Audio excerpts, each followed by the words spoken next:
Yaklaşık 3 aydır Hollanda'dayım ve alışmakta zorluk çektiğim bazı konular oldu tabii ki. Yeni bir ülke, yeni bir adaptasyon. Bu anlamda da gözlemlediğim şeyleri sizle paylaşmak istedim. İlk konum hava. Havanın soğuk olduğunu söyleyebilirim. Sonuç olarak Hollanda konum olarak da biraz daha kuzeye yakın olduğu için kışları bir tık daha sert geçiyor. İstanbul'daki alışık olduğum kış şartlarını göremedim burada. Yani her an yağmurun yağma ihtimaline alışmanız gerekiyor. Buradaki çoğu kişi yani 10 gün içerisinde yağmur yağacak mı yağmayacak mı hava tahminlerine göre birazcık hayatlarını yaşıyorlar. Dolayısıyla çantaları yanlarında oluyor ve çantalarında da yağmurlukları vesairelerini önlemlerini almış oluyorlar. Dolayısıyla hava alışamadığım şeylerden birisi. Bir de alışamadığım noktalardan bir diğeri de havanın bana bu kadar soğuk gelirken aslında hani diğer yurt dışından gelmiş insanları kastetmiyorum ama Hollandalılara bu kadar soğuk gelmeyişi, o da herhalde buradaki iklime alışmalarıyla alakalı. Bir diğer nokta dil engeli aslında. Sonuç olarak girdiğiniz marketlerde, yazışma dillerinde, işte bu evde devletle alakalı kısımla ilgili konular olduğunda çoğu konu Flemenkçe, Hollanda'nın kendi dilinde. Ve öyle olduğu için de bazı noktalarda anlamakta zorluk çekiyorsunuz.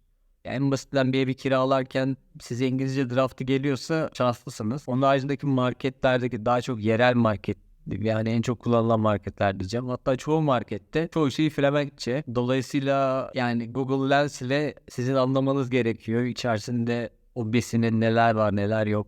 İşte ne bileyim tavuk mu hindi mi?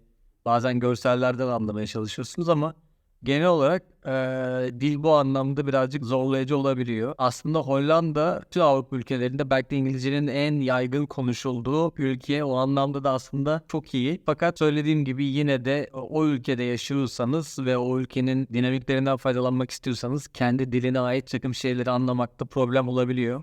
O anlamda ikinci sıraya dili koyabilirim. Üçüncüsü fiyatların yüksek oluşu. Yani şu bir gerçek. Hollanda en pahalı Avrupa ülkelerinden birisi. Yaşam standardının yüksek olmasıyla beraber aynı zamanda da rakamlar yüksek. Hem yaşam maliyeti yüksek hem de gerçekten bazı şeyler için fahiş fiyatlar ödeyebiliyorsun. Dolayısıyla üçüncü sırada aslında ekonomi diyebilirim. Hani buna ek olarak da vergi kesintisi çok fazla. Bu vergi kesintisinden dolayı da ister istemez ekstra vergiler ödemek zorunda kalıyorsunuz. Yani zaten maaşınızın büyük çoğunluğu vergiye gidiyor. Hani size kalan net rakamdan önce vergiye giden yüksek bir kısım var. Dolayısıyla burada da ekonomiyi aslında söyleyebiliriz zorlandığımız noktalardan. Sonuç olarak buraya gelirken bazı şeyleri kabullenerek geliyorsunuz ama yine de bir şeylerin olması gerekenden daha pahalı olduğu örneklerle karşılaşıyorsunuz. Hani buradan aslında pahalı bir ülke olduğunu size gösteriyor. Dördüncüsü hizmet konusu. Bizim ülkemizdeki hizmet konusunun yukarılarda olmasının yanında burada aynı beklentide olmamak gerekiyor. Sonuç olarak girdiğiniz restoranlarda olsun, otellerde olsun, bazen belediyedeki işlemler olsun ya da başka işlemler olsun. Birincisi inanılmaz derecede randevuya dayalı bir sistem var. İnsanlar bütün planını bu randevulara göre yapıyorlar. Bizdeki gibi hadi ben geldim işlemimi yapayım gibi bir durum çok söz konusu değil. Buna ek olarak da söylediğim gibi bazen bir yere girdiğinizde hani genellikle insanlar çok güler yüzlü. Ondan yana bir sorun yok. Fakat bizdeki o hizmeti, bizdeki o esnekliği göremiyorsunuz. Belki de olması gereken budur tabii. Onu da bilmiyorum ama en nihayetinde hani gözlemlediğim şeylerden birisi hizmet konusunda.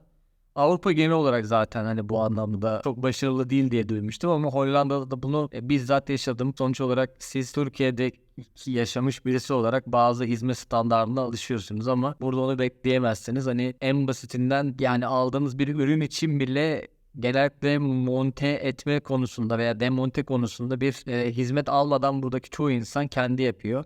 Bu da alışmanız gereken şeylerden birisi. Hizmet alabilirsiniz, alamazsınız değil ama aldığınız hizmetin de rakamı yüksek olacak bu anlamda. Dolayısıyla da burada da hizmete önem verildiği için insanlar genellikle kendi yapmayı tercih ediyor diyebilirim. Beşinci konu ise yemek. Beni belki de en zorlayan konulardan bir tanesi yemek. Çünkü bence biz ülke olarak en zengin yemek kültürüne sahip ülkeyiz. İtalya'da görmüştüm fakat hani diğer ülkelerle çok aşırı kıyaslama fırsatım yok. Türkiye'deki o çeşitlilik ve damak zevki, o lezzet burada kesinlikle yok. Zaten Hollanda'nın kendine çok özgü bir yiyeceği de yok aslında. Dolayısıyla ister istemez burada yani şöyle söyleyeyim ne kadar Türk yemeği yapan yerler varsa da asla İstanbul'daki veya Türkiye'deki dönerin lezzetini alamıyorum bir türlü. Zaten burada anladığım kadarıyla hani buradaki insanlar da böyle eti ya Hollandalılar da bu şekilde yoğun et döneri çok sevmiyor. Fakat bizim damak zevkimiz buna alıştığı için benim en zorlandığım konulardan birisi hani burada dışarıda yemenin de pahalı olduğunu söyleyebilirim bu arada. Hani deminki ekonomiyle ilgili konularda çok örnek gelmedi aklıma ama dışarıda yemek pahalı. Dolayısıyla dışarıda yemek yani dışarıda bir yemeğe totalde işte yanında bir şey içerseniz de 10-12 euro ortalama bir rakam vereceğinizi bunu 4 euroya 4,5 euroya çok rahat mal edebiliyorsunuz. Marketten alıp kendiniz yaparsanız ama genel olarak dediğim gibi dışarıdan yemek istediğinizde Türkiye'deki o çeşitliliği göremiyorsunuz. Dolayısıyla da yemeği söyleyebilirim. Altıncısı da şu an bu aklıma gelen maddelerden yola çıkarak su. Yıllardır damacanadan su içmeye alışmış biri olarak buradaki musluktan su içme kültürüne çok alışamadım. İnsanlar burada asla ve asla marketlerden su almıyor. Satılıyor tabii ki ama hani suyun da pahalı olduğunu söyleyebilirim bu arada. Bazı içeceklere kıyasla su daha pahalı yani öyle bir durum var. Fakat burada önemli olan nokta hani suların zaten belli noktalarda temiz olduğuna dair denetimlerin yapılıyor olması ama işte halen daha musluktan içerken suyun tadı bir garip geliyor ve ister istemez damacana suyunun tadına alışmış biri olarak şu an ister istemez musluk suyuna alışmakta zorluk çekiyorum. Tabii bu zamanla oturacak ama şu an zorlandığım konulardan bir tanesi. Dolayısıyla burada suyu da söyleyebilirim. Bir diğer alışamadığım noktalardan bir tanesi çöp. Türkiye'deki çöp sisteminden biraz daha farklı bir çöp sistemi var. Burada çöpünüzden sorumlusunuz. Dolayısıyla hani böyle bir ayrıştırma kültürü var. Zaten biz normalde bunu hani kendi evimizde şu an önceki evimizde İstanbul'da yaşarken de geri dönüşüme uygun şeylere ayırarak ayrıştırıyorduk ama hani burada aslında o anlamda çok aşırı zorlandığım bir şey yok. Ama benim gördüğüm fazla çöp kutusu gibi bir şey yok ve sizin büyük çöpler atmanıza olanak sağlamıyor. Dolayısıyla o anlamda çöpü şişe, kağıt, karton gibi konularda ayırmanız gerekiyor. Ve böyle şu an benim oturduğum yerde bazı hani çöp konteynerları gibi şeyler var ve her dairenin bir o konteynerları açan anahtarlık gibi bir şeyi var. Hani dokunmatik. Ve sizin ayda 12 kez o çöpe atma hakkınız var. Dolayısıyla öyle hemen buldum atayım dediğiniz zaman haklarınızı yiyorsunuz. Bu tabii bütün her yerde böyle de demiyorum illaki ama benim gözlemim hani şu anki yaşadığım kadarıyla çöpünüzden sorumlusunuz. Yani Türkiye'dekine nazaran daha fazla bir çöp kontrolü ve çöp ayrıştırma. Tabii ki sürdürülebilirlik anlamında da Hollanda bu anlamda çok uymaya çalışan bir ülke olduğu için çöp konusu da gelmeden önce bilmeniz gereken şeylerden birisi. Ve son olarak sağlık sistemi. Bu belki de en çok zorlayacak konulardan bir tanesi. Çünkü İstanbul'dan bir beyaz yakalı olarak ayrıldım Türkiye'den. Fakat buradaki Türkiye'de yaşayan bir beyaz yakalının özel sağlık sigortası vardır ve bizim ülkemizdeki hastanelerde direkt randevu olup gidip bir profesöre, bir doçente muayene olabiliyor. Tabii olması gereken bu o anlamda söylemiyorum. Bunlar tamamen genel söylediklerim aslında alışkanlıkların uyuşmadığı noktalar. Burada bir aile hekimine ilk önce randevu almanız gerekiyor. Aile hekimi eğer sizin gerçekten rahatsız olduğunuza ikna olursa o sizi hastanelere ve daha profesyonel ya da doçent öyle doktorlara yönlendiriyor. Dolayısıyla burada aile hekimi de hemen hastane mısın deniyor. Genel olarak bağışıklığınızı güçlendirecek şekilde aslında savaşmanızı birazcık da hastalık olsun ya da ne bileyim o rahatsızlık olsun neyse uğraştıracak şekilde. Doktor sizi ilk etapta hastaneye sevk etmiyor.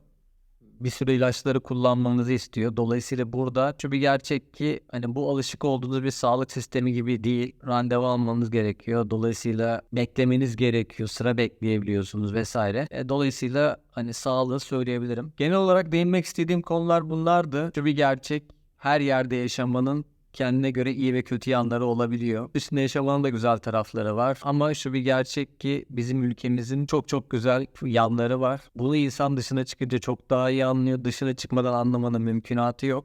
Özlediğim şeyler oluyor mu? Tabii ki oluyor. Fakat bazı şeyleri bir arada değerlendirdiğinizde ister istemez yurt dışındaki yaşam standardının da birazcık daha iyi olduğuna kanaat getiriyorsunuz. Umarım video hoşunuza gitmiştir. Bu videoda genel olarak Hollanda'daki alışamadığım ve beni zorlayan şeyleri açık bir şekilde belirtmeye çalıştım. Eğer sizin de alışamadığınız bunların haricinde başka konular varsa ya da bunlardan en çok alışamadığınız hangisi ise yorum olarak atmayı unutmayın.